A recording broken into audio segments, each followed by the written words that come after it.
El Congreso de España aprobó la ley de amnistía. La normativa pretende cerrar las causas judiciales vinculadas al proceso independentista de Cataluña de 2017 y permitiría el regreso a territorio español de líderes catalanes exiliados, pero su aplicación ahora queda en manos de los jueces. Ampliamos desde Madrid.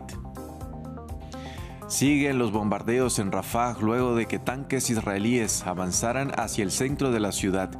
Las fuerzas de Israel dijeron que ya controlan toda la frontera entre la Franja de Gaza y Egipto, conocida como el Corredor de Filadelfia. En Hong Kong, en un histórico juicio contra la oposición, 14 activistas pro-democracia fueron declarados culpables de subversión por su participación en unas elecciones primarias no oficiales, un caso que se da bajo la Ley de Seguridad Nacional impuesta por Beijing. Tenemos reporte de nuestro corresponsal. Hola, ¿qué tal? Muy buenos días. Bienvenidos a una nueva emisión de Noticias en France 24. Los saluda Andrés Mesa Muñoz. Empezamos en España. El Congreso aprobó hace poco la ley de amnistía de independentistas catalanes y con la que se pretende poner fin a las causas judiciales derivadas del proceso secesionista de 2017. Una normativa propuesta el año pasado por el gobierno del presidente del gobierno español, Pedro Sánchez, para lograr los apoyos parlamentarios necesarios y ser investido nuevamente como presidente del gobierno. Para ampliar esta noticia saludamos a nuestra corresponsal en Madrid, Marina Colorado. Marina, muy buenas tardes para usted. Cuéntenos a quién afecta esta medida.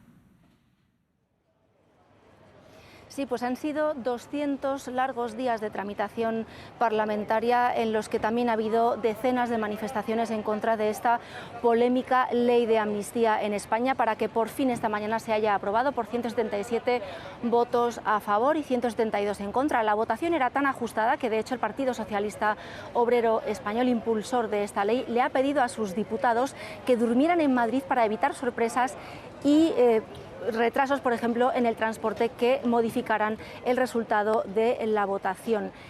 ¿Qué es lo que perdona esto? Pues como mencionabas, perdona todos los procesos penales, civiles y administrativos abiertos a los involucrados en el proceso independentista desde el 1 de noviembre de 2011 al 13 de noviembre de 2023, aunque quedan fuera de la ley de amnistía los delitos considerados de terrorismo más graves, así como los de traición y los de malversación de fondos públicos que hayan acabado en enriquecimiento personal. ¿A quién beneficia? Me preguntabas. Pues a unas 400 personas entre políticos y civiles involucrados en este proceso independentista, además de a más de 70 policías que también fueron encausados por cargar de forma violenta contra manifestantes y contra votantes.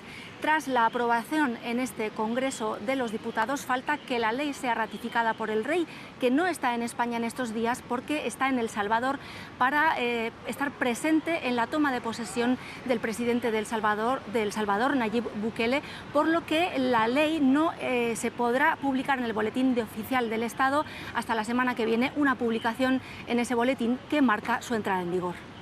Marina, otra duda es ¿cómo será la aplicación de la ley?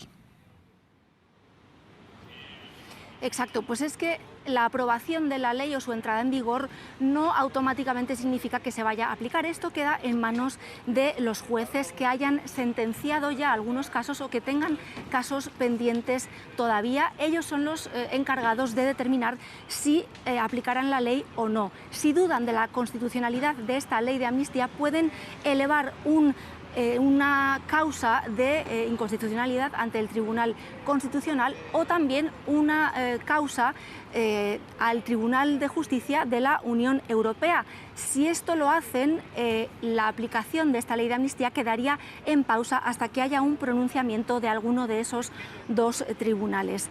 En cuanto a Carles Puigdemont, del expresidente de Cataluña, su vuelta, porque recordemos que él tiene una orden de captura aquí en España, su vuelta dependerá de si los jueces levantan estas causas preliminares o estas medidas preliminares, que es lo que debería suceder de manera inmediata con la aprobación de esta ley. Por lo que respecta a lo que piden ahora los partidos independentistas catalanes, Esquerra Republicana, la izquierda catalana, dice que esto es un punto y seguido y que seguirán pidiendo la posibilidad de llevar esta cuestión de la independencia de Cataluña a un voto en un referendo, esta vez ellos dicen con la aprobación. Y finalmente Junts insiste en que seguirá buscando que Cataluña consiga libertad plena. Esto en sus palabras. Marina, muchas gracias por este reporte desde Madrid.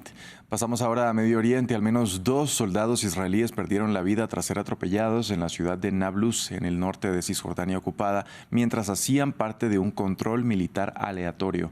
De otro lado, en Gaza, los ataques de Israel continuaron en Rafah, luego de la entrada de tanques al corazón de la ciudad a pesar de la condena internacional. Al mismo tiempo, el ejército israelí informó que ya controla la frontera entre el enclave palestino y Egipto, conocida como el Corredor de Filadelfia, y que era la única frontera terrestre no israelí sobre la cual no tenían dominio. Les explicamos su importancia a continuación. 1978. Egipto e Israel firman los acuerdos de Camp David bajo la mediación de Estados Unidos. Al año siguiente, un tratado de paz pone fin a 30 años de conflicto entre ambos países. La región del Sinaí es devuelta a Egipto, pero Israel sigue controlando el Corredor de Filadelfia. Considerada como una zona de amortiguamiento, esta estrecha franja de tierra de 14 kilómetros de largo y 100 metros de ancho permite al Estado hebreo protegerse de cualquier posible ataque e impedir el flujo de armas entre la franja de Gaza y Egipto. Los palestinos, en cooperación con algunos egipcios, construyeron túneles bajo esta carretera para transportar suministros al enclave. 1993. Histórico apretón de manos entre Yasser Arafat y Yitzhak Rabin. Los acuerdos de Oslo autorizaron a Israel a conservar este corredor, hasta 2005, cuando Israel decidió retirarse de Gaza tras 40 años de ocupación. El Corredor de Filadelfia pasó entonces a control egipcio. El Cairo se comprometió a luchar contra el tráfico de armas y el terrorismo en el Sinaí, pero su gestión es criticada con regularidad por Israel. Desde el ataque de Hamás del 7 de octubre, el control del corredor se convirtió en una de las prioridades de Benjamin Netanyahu.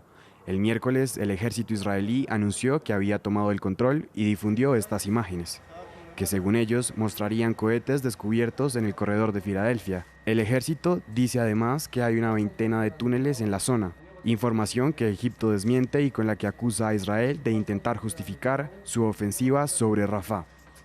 En Hong Kong, 14 activistas pro democracia fueron declarados culpables por subversión. Las autoridades los acusan de querer derrocar al gobierno al celebrar unas elecciones primarias no oficiales. El grupo hace parte de los 47 detenidos en 2021 bajo la Ley de Seguridad Nacional impuesta por Beijing. Los detalles desde la capital china con nuestro corresponsal Adrián Foncillas. Hong Kong ha condenado a 14 activistas y políticos por actos de subversión en la primera oleada de sentencias de la mayor campaña judicial contra los movimientos prodemocráticos en la excolonia.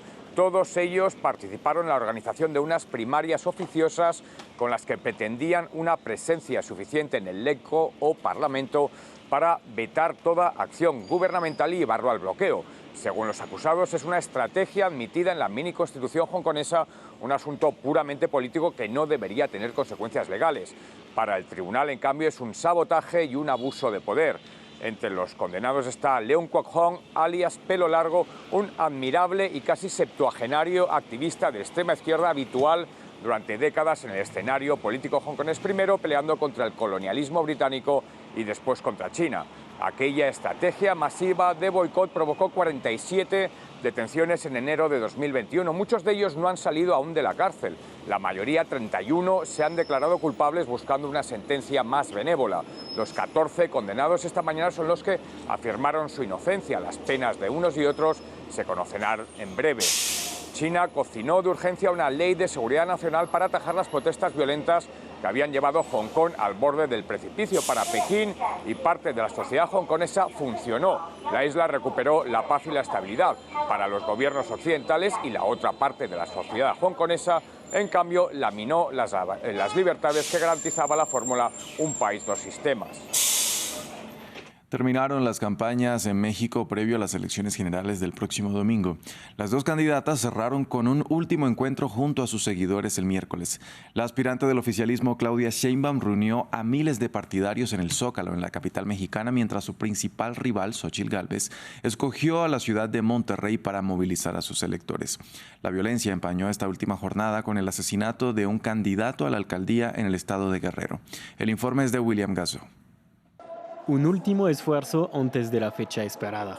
A 4 días de las elecciones presidenciales, Claudia Sheinbaum movilizó a miles de sus seguidores en el Zócalo de Ciudad de México. Según las encuestas, la candidata del oficialismo tendría una ventaja de hasta 20 puntos sobre su principal rival, Xochitl Gálvez. La abanderada de López Obrador expresó su confianza antes de los comicios. Este 2 de junio vamos a hacer historia. Y también, por primera vez en 200 años de la República, llegaremos las mujeres a la más alta distinción que pueda darnos nuestro pueblo, la Presidencia de México. Xochitl Gálvez, su mayor oponente, que encabeza una coalición de partidos tradicionales, dio su último mitin en Monterrey, en el noreste del país. A pesar de los números que la separarían de Sheinbaum, la candidata de 71 años cree en sus posibilidades de victoria el próximo domingo. Gálvez criticó la política del actual presidente López Obrador en materia de seguridad y prometió hacer frente al problema. Hoy la seguridad está mejor que nunca. Por supuesto que no, de una estrategia de seguridad donde los abrazos han sido para los delincuentes y los balazos para los ciudadanos. Se acabó. Tendrán a la presidenta más valiente, a la presidenta que sí enfrente a la delincuencia. La inseguridad fue una problemática que marcó los 3 meses de campaña, incluso hasta el último momento. José Alfredo Cabrera, candidato a la alcaldía de Coyuca de Benítez, en el estado de Guerrero, fue asesinado a balazos en pleno mitin electoral. Hasta aquí este informativo. Gracias por acompañarnos.